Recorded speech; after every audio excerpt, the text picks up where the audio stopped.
vamos a seguir. Bueno, características de los pecados personales, su universalidad. Al final, mis hermanos, todos cometemos pecados, excepto los infantes, excepto los niños, pues sabemos que ellos son inocentes. A la mayoría de nosotros nos gusta hablar siempre de los pecados de los demás y de las heridas de los demás, pero al final todos pecamos y todos en algún momento de nuestra vida hemos herido a alguien. Y aquí Santiago 3.2 dice, es cierto que todos cometemos muchos errores, pues si pudiéramos dominar la lengua seríamos perfectos, capaces de controlarnos en todo sentido. Al final, con nuestra palabra, con nuestra boca, pues podemos cometer infinidad de pecados, mis hermanos, y nadie está exento de él, pues.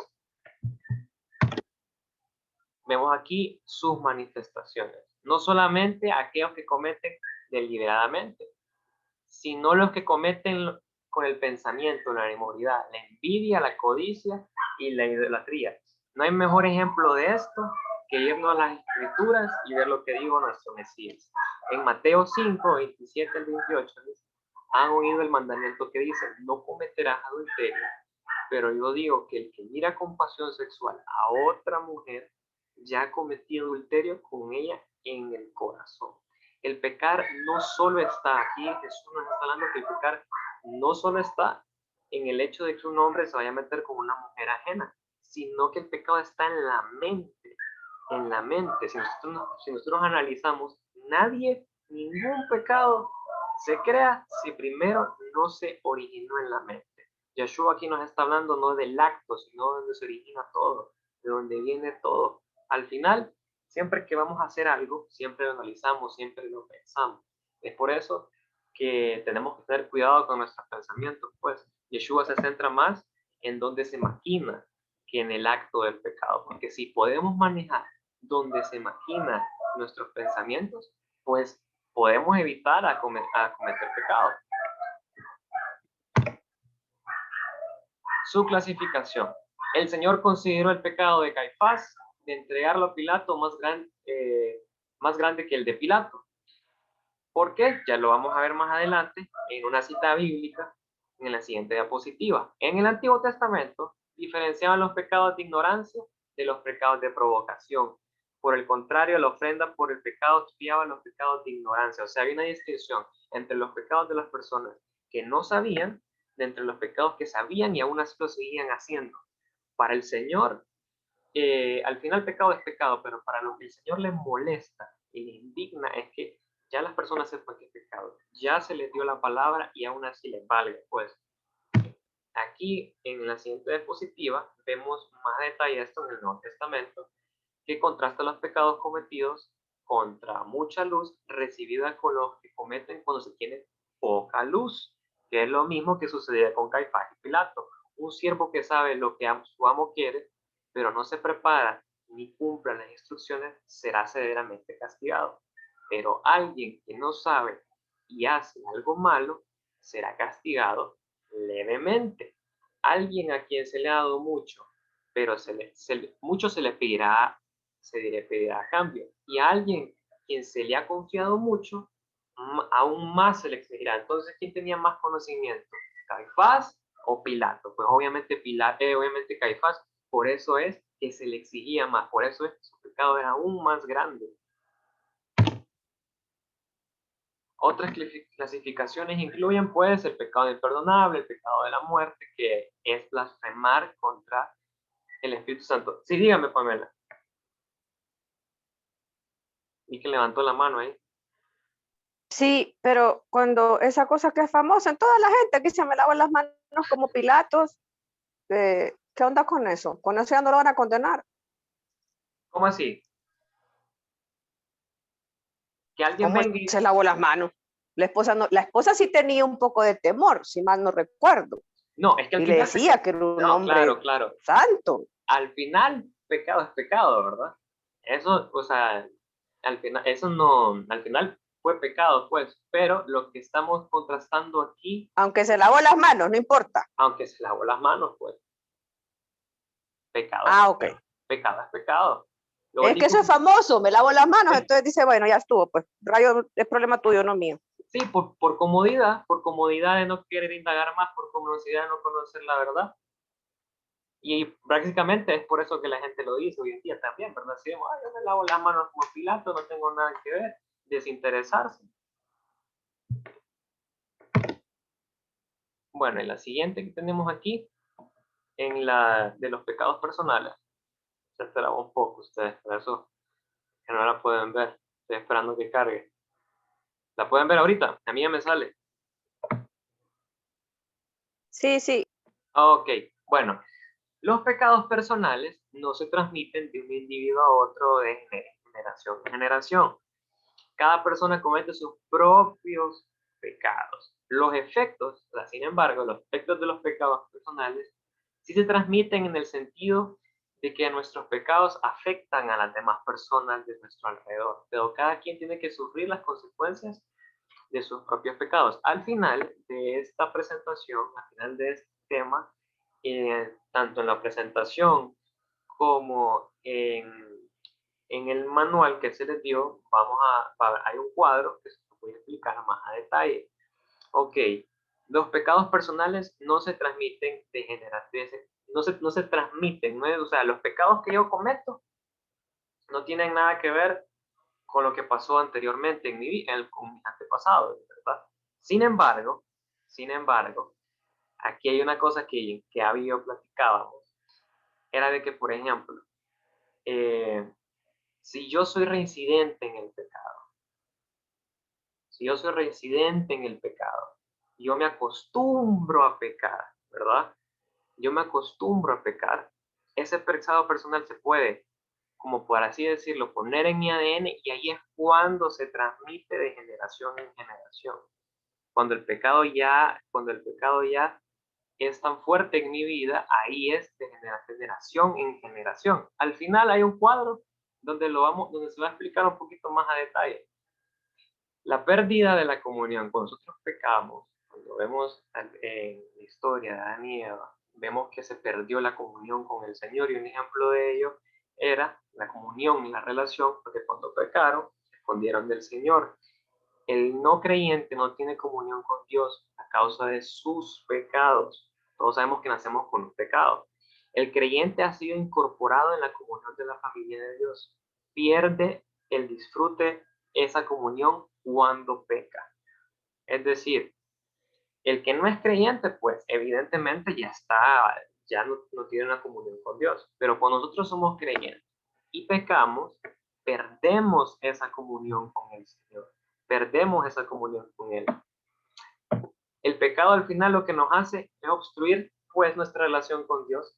Cuando pecamos reiteradas veces, nos desviamos del camino de Dios, pues. ¿Cuál es el remedio para el pecado? Pues el perdón. Para el no creyente que reciba a Cristo, ese perdón, para aquel que es creyente, ese perdón cubre toda culpabilidad de pecados.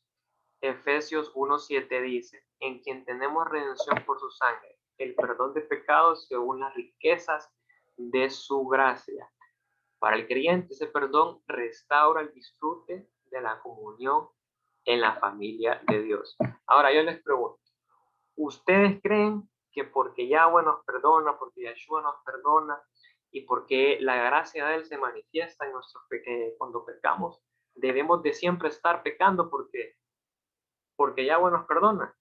No sé si alguien me puede buscar para poder entender un poco más a detalle esto. En Romanos capítulo 6, del 1 al 4. ¿Quién me lo puede leer? Romanos 6, del 1 al 4. Porque hay gente que puede decir, bueno, a mí Yahweh, a mí Yeshua me perdona, y así van bastantes personas. Pues al final, si me van a perdonar, Pamela tiene la mano levantada. ¿Qué pues diremos? ¿Lo leo o hay Que que lean levantar? primero y después hablo yo. Dele, hermano Gerardo. ¿Se lo leo? Dele. Prosiga, dele. Ah, es que no levanté la mano, ¿verdad? Pero No, bueno. no se preocupe, dele. 6 del 1 al 4. Romanos. ¿Qué pues diremos? ¿Perseveraremos en el pecado para que la gracia abunde? En ninguna manera. porque los que hemos muerto al pecado, ¿cómo viviremos aún en él? ¿O no sabéis que todos los que hemos sido bautizados en Yahshua HaMashiach, hemos sido bautizados en su nombre? Porque somos sepultados juntamente con él para muerte por el bautismo, a fin de que como Cristo resucitó de los muertos para la gloria del Abba, así también nosotros andemos en vida nueva. Amén. Amén, amén. Diga, Pamela. Era lo que practicábamos la vez pasada, que un sábado, que no hubo varias gente, pienso yo que quedábamos que maldito el hombre que peca esperando llegar a perdón. Y si yo sé que es pecado y que después, no importa, pido perdón, no, eso no se me va a ocultar, que yo ya sabía que era pecado. Y por otro lado, pecadores, yo creo que hoy yo pequé como 5 veces ya en la tarde, solo con la cólera que me dio. Pero después a uno se le baja y el Espíritu Santo reirguye. Creo que es eso también que hablábamos de la moral, que el Espíritu Santo te pone como un freno y vos Sí, decís, no, espérate, que no, eso no a tiene que diferencia haber que el que sido no es así. creyente, ¿verdad? Correcto, sí. Oíme, Sí. pero ¿por qué una religión bautizan a los niños? Disculpa que retroceda, pero es que hablaron de los pecados, que los infantes no pecan y entonces ¿por qué los bautizan? Bueno, porque se cree que con eso ya se quita el pecado, el pecado del Edén. Pero bueno, si quiere lo vemos al final del cuadro. Dale. Al final. Ahora, yo que les digo, por ejemplo, cuando este tema, bueno, me toca también predicar a veces con los grupos de jóvenes, y sabemos que estos temas, pues en la juventud son de un poco más relevantes, pues son la gente quiere escuchar acerca de estos temas, y sobre todo los jóvenes. Entonces, yo lo que yo siempre digo acerca de esto, de la gracia de Dios y el perdón de pecados, es que la cruz, lo que hizo Yahshua en la cruz, no es una licencia para pecar, sino un seguro en caso de que nosotros pequemos. Por ejemplo, hago la comparación. ¿Quién no daría en estos tiempos que estamos en pandemia tener un seguro médico al cual ir a acudir en caso de que uno se enferme? Ahora, yo tengo un seguro médico, pero pregúnteme a mí si yo deseo hacer uso de ese seguro médico. Pregúnteme a mí si a mí me levanto en la mañana y ver en qué momento me voy a enfermar para ir a la clínica a que me traten. O sea, yo lo tengo ahí porque en caso de que me descuide, en caso de que suceda algo, pues sé que puedo acudir. Y sucede igualmente con nosotros, pues, y el pecado. No tenemos que ver la cruz como un lugar a donde, bueno, yo hago lo que quiera y ahí peco y ahí yo solo pido perdón y a mí Jesús me perdona. Somos humanos, evidentemente pecamos, ¿verdad? Pero es muy diferente a que pequemos por un descuido, a que pequemos deliberadamente con la intención, porque al final eso es jugar con lo que Jesús hizo en la cruz, al final es no tomar en serio el sacrificio que hizo Dios. Cuando uno es cristiano, cuando uno es un hijo de Dios, recibe el Espíritu Santo. Y la misma Biblia nos enseña que no debemos de entristecer a ese Espíritu. Por lo tanto, si usted y yo somos cristianos, un reflejo de que usted y yo somos cristianos es que cuando pecamos nos sentimos mal y pedimos perdón. Pero aquel que no es cristiano, como dice aquí, el no creyente pues no tiene comunión. No, el que no es creyente no sabe lo que se siente tener una comunión con Dios. Nosotros que sabemos tener una comunión con Dios, cuando pecamos y la perdemos, queremos recuperarla por medio del perdón, pues. Bueno, no sé si aquí quedó todo claro. Diego, ¿Sí? vaya, habla la palabra de Dios, habla que en la cruz recibimos el perdón de los pecados y la vida eterna, ¿verdad? Sí. Entonces, o sea, nosotros ya estamos por su muerte, por su sacrificio, estamos libres de pecado y recibimos el perdón. Pero lo que hablan todos, buenas noches, disculpen que no los salude, lo que hablan todos es que, digamos, un asesino ya es o sea, el pecado no tiene ni pequeño ni grande. El pecado es pecado, no tiene nivel. Entonces, vaya, pero cuando habla que vos cometes pecado y hasta tu cuarta o quinta generación carga ese pecado, ¿cómo explicarías, o el hermano Gerardo, que lo miro que es muy entendido, y la hermana Pamela, cómo explicarían eso? Porque nosotros llevamos pecados, traemos pecados de nuestros antepasados, de nuestra gente, que no supimos al final qué hizo mi tatarabuelo, qué hizo mi tatarabuelo. Entonces, ¿cómo no librarnos de eso? Ya estamos por gracia, estamos libres. ¿Cómo me explicarían eso a mí? Sí, Porque igual la palabra de Dios habla que vos tenés que romper cualquier maldición o pecado que traes generacional. sí, correcto. Al final hay un cuadro donde vamos a ver ya condensado pues todo esto y ahí voy a explicarlo y si quieren podemos comentarlo y ahí hacer las preguntas pues. Pero sí, al final ahí está ese cuadrecito y vemos cuál es la solución, la consecuencia, de dónde viene y etcétera, etcétera. Sí, también. Ok, vamos a ver la siguiente. A ver. Ok, los errores que se pueden cometer, ¿verdad? Ok, el perfeccionismo falso, que podemos ver varios ejemplos en la palabra. Enseña que el creyente no peca de ninguna forma porque ha erradicado el principio del pecado, pero no practicar el pecado no significa solamente no cometerlo, sino también conformarse a la voluntad de Dios y practicarla. En otras palabras, andar por el buen camino no es solamente no pecar, sino hacer lo que Dios nos manda. ¿Y quiénes eran los que se jactaban y decían en la Biblia, no, yo no peco, yo no peco, yo no hago eso? Los fariseos, pero pregúntese si los fariseos hacían lo que la voluntad del Padre. Pues no, no la hacían. Entonces en eso se basa, en el que yo no hago, en el que yo no hago, ¿verdad? En ese perfeccionismo, en ser legalista, pues. Y esta palabra me cuesta decirla, antinomianismo, que es algo lo opuesto, enseña que el cristianismo no está sujeto a la ley. El concepto de antinomianismo, en cuanto a estar libre de la ley, a menudo lleva al libertinaje. Lo opuesto del antinomianismo es obediencia a la ley.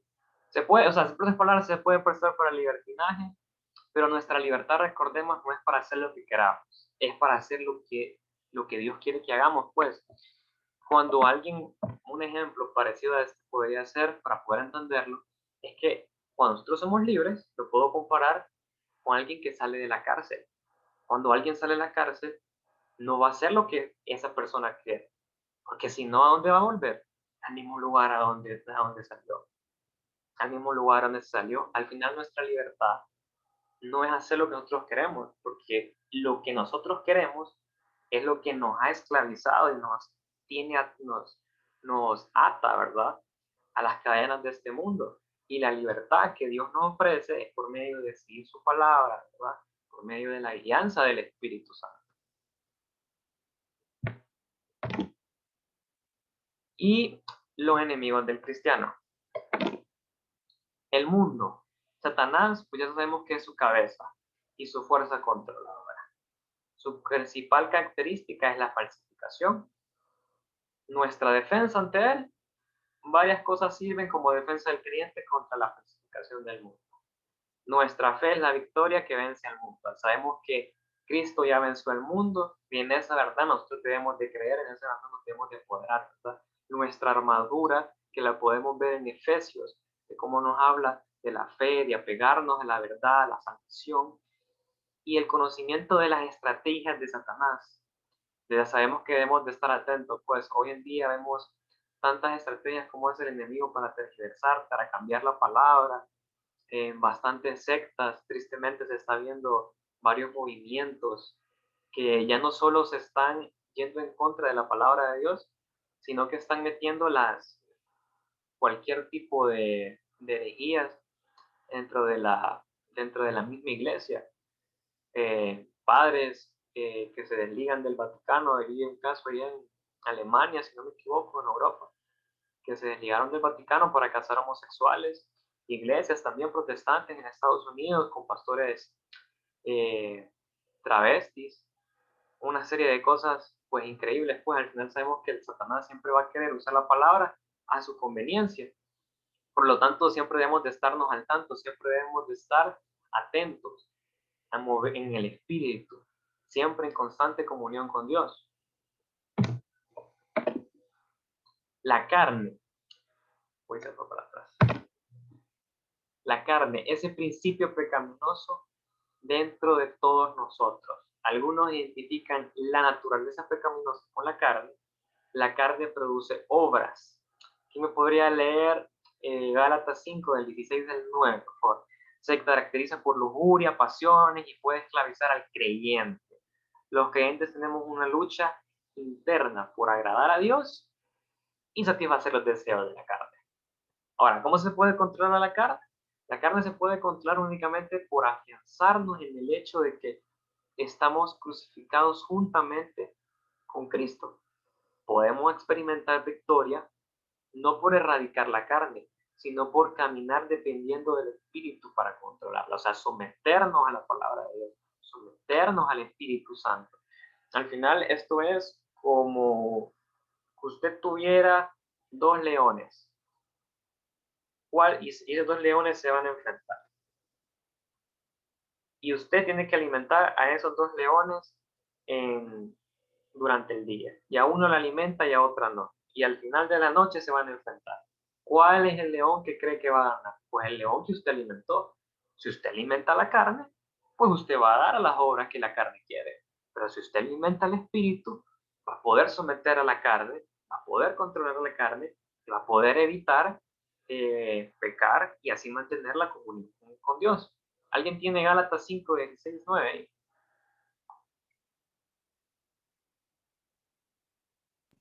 Amén. Amén. Dele, hermano. 5:19. Sí. 5, 16 al 19. Desde el 6. Amén. 16 al 19. Al 19. Amén. Sí.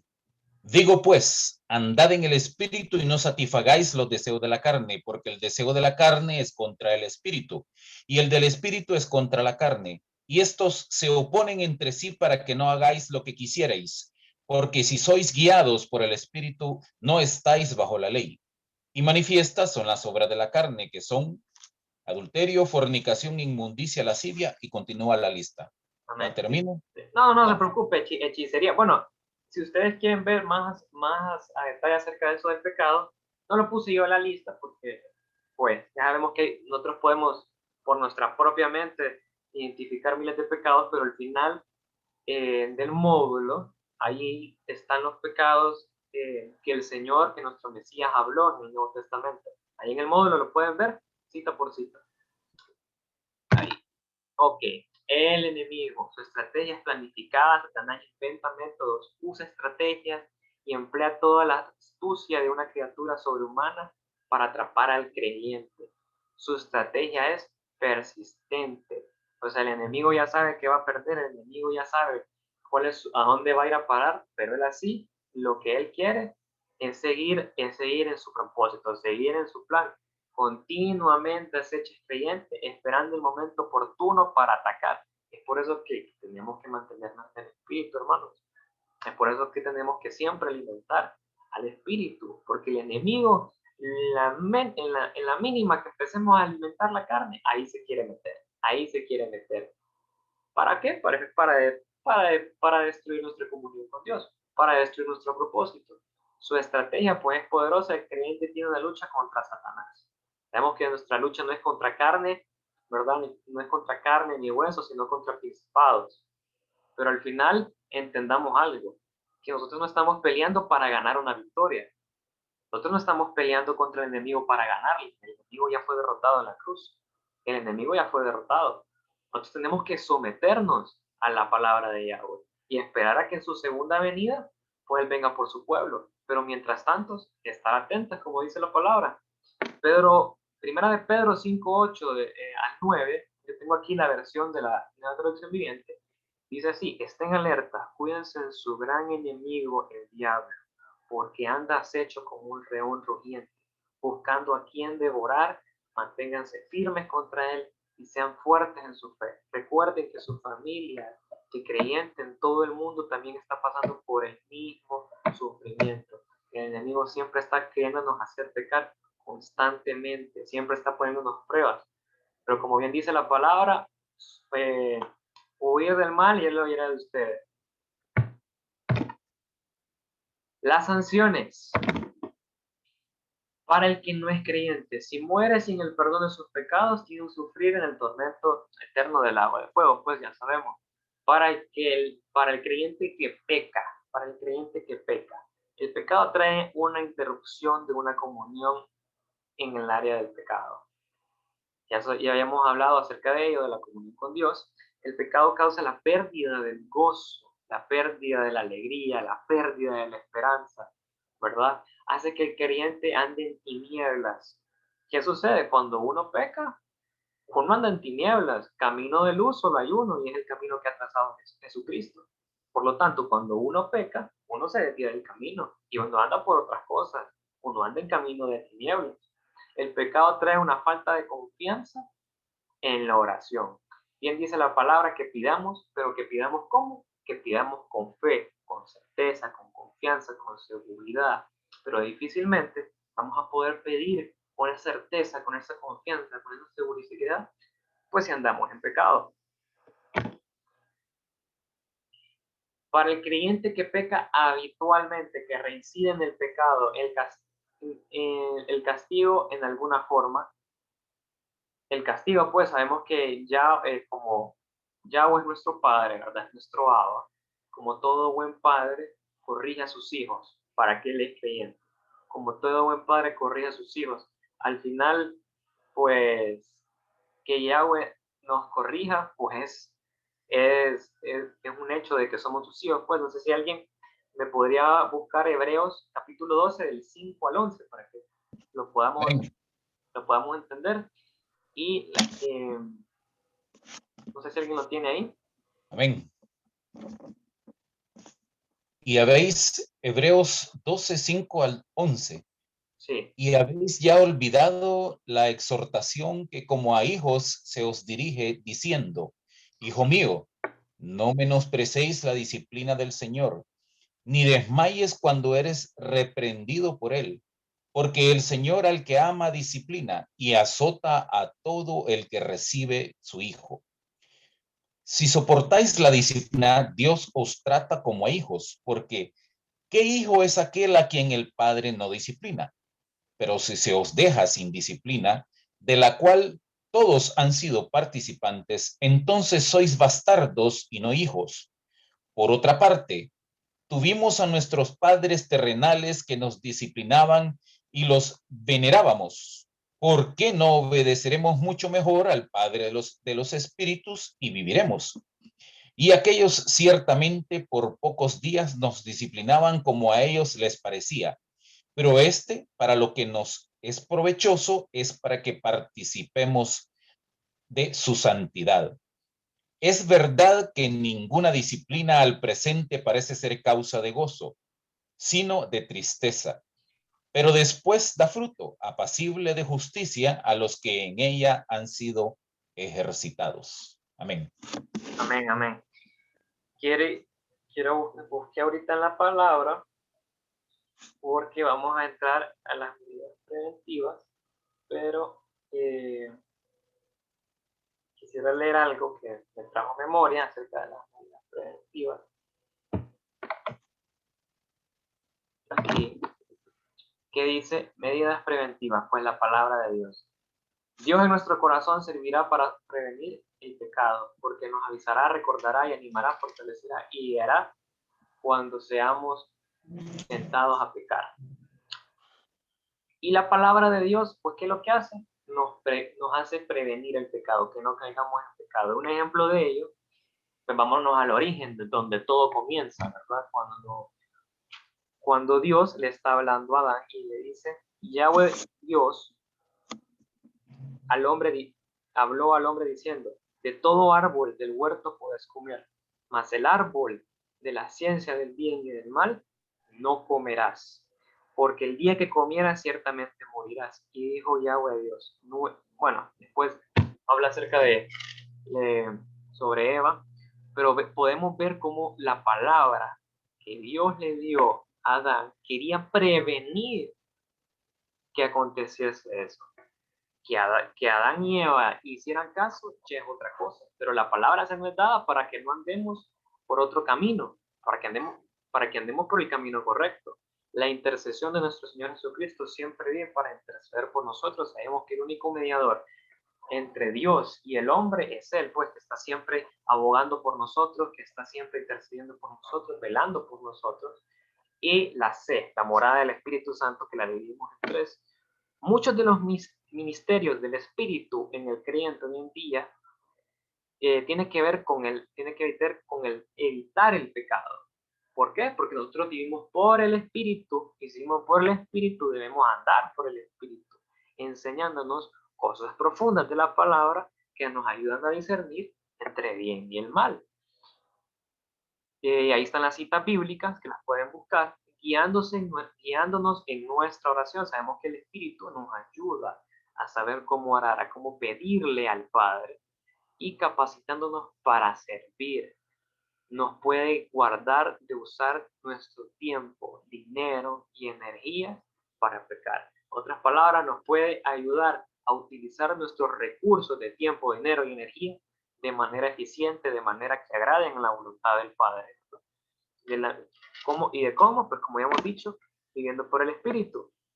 Salmo 19:11. He guardado tu palabra en mi corazón para no pelear contra ti. Dios le dio la palabra a Adán para prevenir el pecado. El Señor siempre está intercediendo por nosotros, Él es nuestro Padre. Y Gálatas 5, versículo 25 dice, si vivimos por el Espíritu, como anteriormente se lo dije, andemos por el Espíritu. El remedio. Pues bueno, ¿cuál es el remedio para nuestros pecados? Confesarlos. Esto no significa simplemente decir o recitar los pecados, sino que tenemos que ver los pecados como Dios los ve. Esto ciertamente trae el arrepentimiento y un deseo sincero de cambiar, la metanoia que Pablo nos habla en el Nuevo Testamento. Recordar que todo pecado contrista a Dios, que todo pecado contrista al Espíritu Santo que habita dentro de nosotros. Entonces, ¿qué es arrepentirse de verdad? ¿Qué es pedir perdón? Pedir perdón, hermanos, no es que usted y yo vamos a orar y nos vamos a poner a llorar y que vamos a estar retirando todos nuestros pecados. Puede ser que nuestro arrepentimiento se pueda manifestar un llanto, un dolor, pero no necesariamente el llanto y el dolor es el símbolo de arrepentimiento. El arrepentimiento sincero es un cambio de dirección, que usted de verdad anhele cambiar su vida, que nosotros queramos una cosa diferente, que reconozcamos el pecado y que queramos algo diferente, pues, y que lo hagamos. Por algo es que somos una nueva criatura, por algo es que estamos a donde estamos, por algo es que estamos en otro camino, porque nos arrepentimos y cambiamos. Pero arrepentirse no es estar llorando todos los días, arrepentirse es actuar, cambiar de dirección. Juan capítulo 1, versículo 9 dice, pero si confesamos nuestros pecados a Dios, Él es fiel y justo para perdonar nuestros pecados y limpiarnos de toda maldad. Ahora, aquí viene el famoso cuadro que les había hablado, hermanos.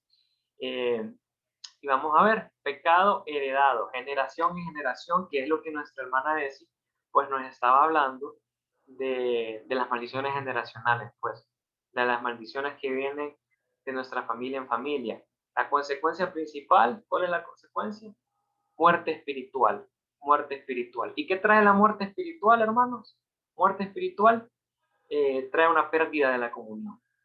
Remedio, pues la redención y el regalo que hemos recibido a través del Espíritu Santo, pues podemos cortar eso.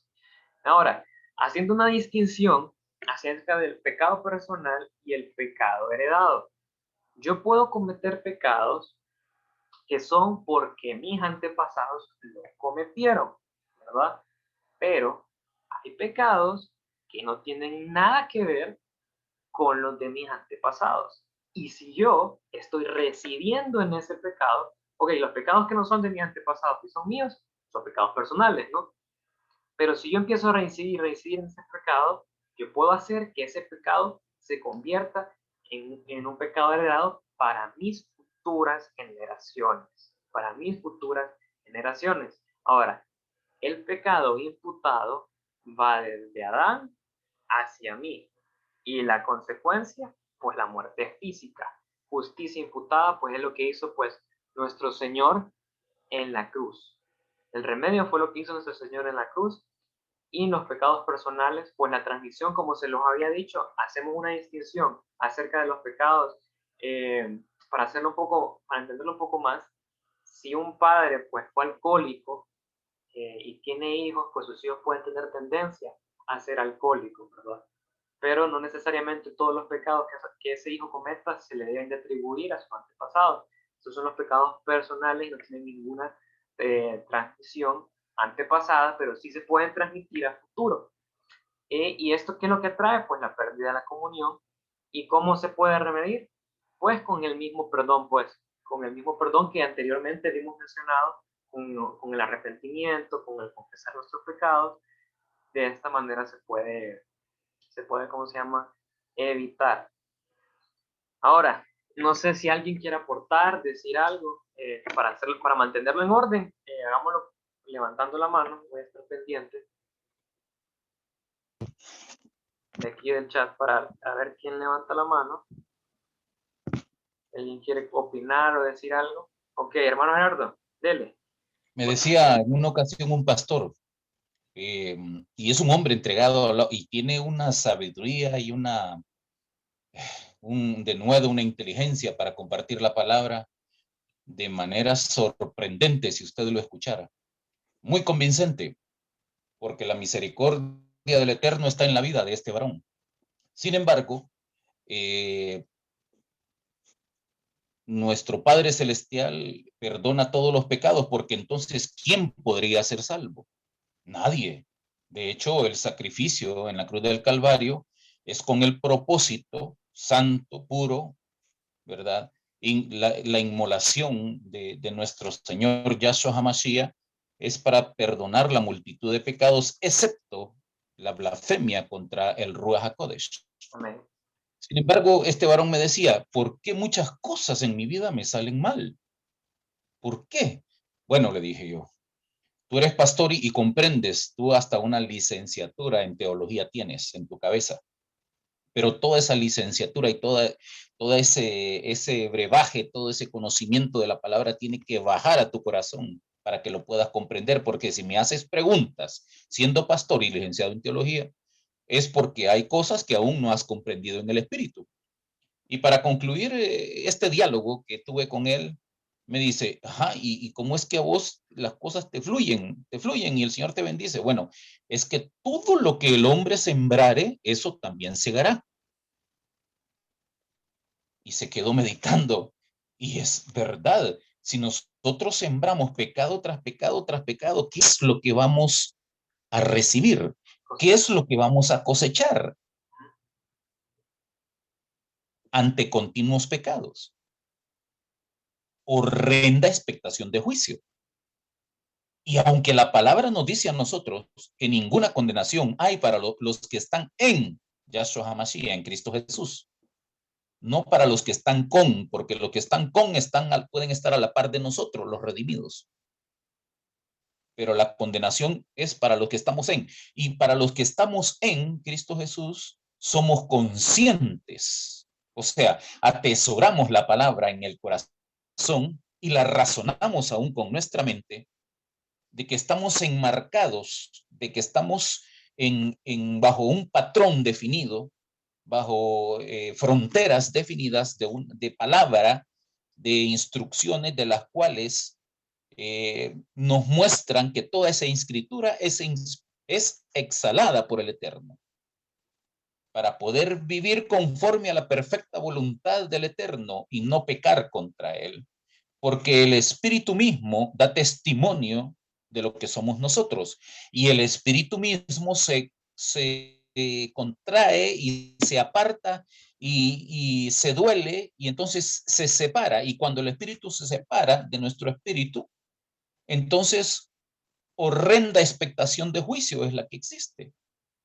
Pero mirad cuán amor nos ha dado el Padre para ser llamados hijos del Eterno. Y si somos hijos, también somos coherederos. Y los que somos coherederos no vamos a heredar maldición, sino que salvación y vida eterna. Pero también está escrito que aunque estemos inscritos en el libro de la vida, dice el Señor, alto y sublime, y Él no miente, que podemos ser borrados del libro de la vida. Entonces, andemos con temor y temblor delante del Eterno, no sea que yo mismo, dice la palabra, venga a ser reprobado. Yo, Gerardo, que estoy dando el consejo en este momento, Dios me libre de que venga a ser reprobado, aunque seamos pecadores. Pero podemos hablar también de una clasificación acerca de los pecados, aunque el pecado sea uno solo, pero existe el pecado de muerte. Entonces, mirad cómo andéis, dice la palabra, no como necios, sino como sabios, aprovechando bien el tiempo. El que es sabio y entendido en la palabra, se goza en la presencia del Eterno y se aparta del mal, porque el que mira el mal, se aparta del mal, ¿verdad? Entonces, más que estar pensando en el pecado, más que estar pensando en el pasado, más que estar viviendo de lo cual ya el Padre dice que de tus pecados pasados yo ya ni me acuerdo, porque fueron echados a las profundidades del mar y hay que ser de repente un buzo con un equipo súper especial y multimillonario de costo como para ir a buscarlos a las profundidades del mar. ¿Y para qué? Si ya fui lavado con la sangre del Cordero. Ojo, no hemos sido librados del pecado porque podemos volver a caer. Hemos sido librados de la condenación y de la muerte eterna, porque por gracia sois salvos por medio de la fe, y esto no de vosotros, pues es regalo del Eterno, es don de Dios, Yeshua mismo. Amén. Así es. Así, hermanos, la salvación pues es un regalo que si por consecuencia de uno fuimos condenados, por consecuencia de lo que hizo nuestro Señor Jesucristo, pues tenemos salvación también. Así que, hermanos, pues esta ha sido, no hay nadie más, esta ha sido la última clase de este módulo. Este módulo se nos va, a ver, José Eduardo se gradúa, Seba se gradúa, también, bueno, se me escapa también, Aileen se gradúa, creo que Sairi también. Así que bueno, fue un placer haberlos tenido, este módulo. El lunes vamos a examen, el sábado voy a dar repaso, así como repaso de este y el pasado. Y voy a mencionar lo más importante que se han de aprender de todos los ¿cómo se llama? Los temas del módulo, pues, para el examen que es el día lunes. Creo que hay 2 personas que levantaron la mano. Bueno, la hermana Pamela, dígame, Pamela. 2 cosas. Una, te asesino si no lo subís inmediatamente repaso porque voy a entrar en shock nervioso. Vos sabés cómo soy yo. Y 2, es el pecado de muerte que mencionó don Gerardo, porque lo estoy buscando en esa tabla y no sé cuál es. Ah, el pecado de muerte, espéreme. A ver, ya le voy a enseñar aquí.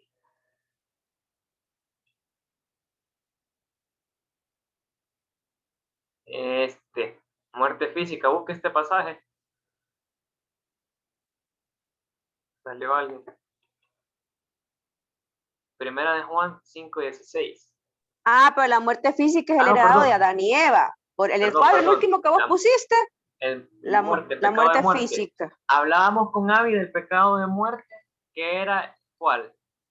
El de Adán y Eva, dice en el cuadro, pero no sé cuál es, no sé, estoy perdido. En el último cuadro, dice que Adán y Eva es la muerte, pero no sé si hay un Pamela puede provocar un pecado de muerte, como que fumo porque y me da cáncer, vaya, no sé. No, los que es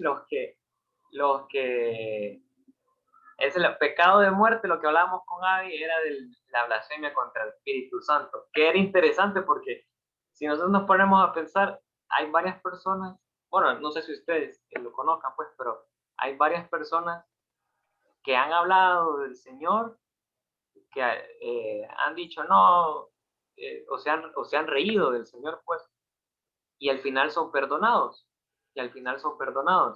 ¿A qué punto es la blasfemia? ¿A qué punto es la blasfemia? Pues yo creo que solo el Señor lo maneja. Yo creo que eso es un misterio, ¿no? Digamos, la gente, los asesinos Bueno, en serie, mire, yo le digo y se una cosa. arrepienten. Yo le digo una cosa, porque si hay personas que se han reído, pues, se han mofado, pero yo lo que llamo a la conclusión con Avi, que al final los que de verdad blasfeman contra el Espíritu Santo son los que han sido destinados para la perdición, pues, han sido destinados para la perdición. Al final solo nuestro Señor sabe, porque Él es el que hieren, ¿verdad? No solo sabe quiénes son ellos. Correcto. Y ahora, otra cosa interesante que platicábamos con Avi, del pecado, de cuando un pecado personal se puede convertir en un pecado generacional. La Biblia no menciona eso, ¿verdad? Pero yo si me ponen a pensar, si me pongo a analizar, yo creo que el Señor nos dice cuando un pecado generacional, un pecado personal se convierte en un generacional, porque por ejemplo, si dijera, si cometés 5 pecados, si reincidís 5 veces en un pecado, ahí se convierte en generacional, porque si nosotros, así como somos, nosotros diríamos, bueno, ya pequé 4 veces, aquí suficiente, aquí la corto. Pero mejor, hermanos, lo mejor no es andar pensando hasta qué punto un pecado personal se puede convertir en uno generacional. Levantó la mano otra vez, hermano Pamela. Es que como la tienen levantada. Fíjate que es que yo tengo varios de pecados de esos Ajá. generacionales. Hay una amiga mía, es muy conocida, así que si te voy el nombre la van a saber quién es, pero la abuela divorciada, la mamá divorciada, la hermana divorciada, el hermano divorciado, ella divorciada. Bueno, ella sigue esperando que el esposo vuelva, pero el esposo ya tiene su señora, ya tiene un hijo, le dio el varón que nunca tuvo con ella. Ajá. En fin, mal aconsejada porque no busca la hora de Dios, porque ese hombre la perdonó inclusive a ella ella se acostó con el mejor amigo del esposo y se lo perdonó. Entonces, ¿pero qué pasa? Yo recuerdo que la mamá le decía, ella divorciada, y le decía, ese va a ser tu esposo, pero yo siempre voy a ser tu madre. O sea, el padre lanza la palabra. O no va a haber hombre que te aguante, te van a devolver. Y está eso constante. Entonces, la muchacha, una de ellas, no esta que te digo, sino que la hermana, iba con la mentalidad, le decía al hombre, si usted va a fijar en esa mujer, hombre, me vas a dejar a mí. Fíjate en ella. O sea, ella misma le metía a las mujeres al marido. Y eso terminó mal, chavo. Eso terminó en divorcio. O sea, la mujer ya va por su tercer matrimonio. En el segundo la macanearon, en el tercero. O sea, abuela, madre, las 2 hijas, el hermano, todo el mundo ahí divorciado. Y así te podría citar miles de casos y hasta con masones y rosacruces que los discutimos con nadie el sábado. Sí. Permiso. Pero hermano Gerardo, ¿tiene la mano levantada o es que la dejó ahí? No sé. No, solo para dar un pequeño aporte, porque Sí. este tema es un tema muy álgido con respecto a que es pecado de muerte espiritual y pecado de muerte, aun y cuando el arrepentimiento surge y se logra la salvación por la gran misericordia del Eterno. Si hablamos de blasfemia contra el Ruach HaKodesh, contra el Espíritu Santo, es en primera instancia atribuir al enemigo una obra que fue hecha por el Espíritu de Dios. Amén. Cuando le dijeron a Jesús también. Le dijeron exacto. Para el caso, cuando una persona considera que un milagro hecho por el Espíritu de Dios considera que es una obra del mal, entonces eso es una blasfemia. Pueden haber otros pecados de muerte espiritual y condenación eterna, como el hecho de negar la fe, el que es un apóstata de la fe. O sea, el que no creyó, ¿verdad? No podrá ser salvo. Amén. Entonces, ese es pecado de muerte espiritual. Y aún el Rav Shaul explica, ¿verdad? Que el adulterio es pecado de muerte. Sin embargo, grandes y maravillosas son sus obras y muchos son sus misericordias. Si un varón que vive en pecado de adulterio, como lo está expresando la hermana y está comentando una experiencia particular de alguien por ahí, si este varón se arrepiente y es responsable, aunque sea responsable económicamente con la casa que no le corresponde, con el hogar que no le corresponde, y vuelve a su esposa y se arrepiente, y si la esposa lo perdona, ¿verdad? Entonces, la misericordia del Eterno puede llegar a su vida. Sin embargo, este varón, ya una vez que ha sido marcado, ¿verdad? En este sentido, el pecado de muerte lo acecha tremendamente,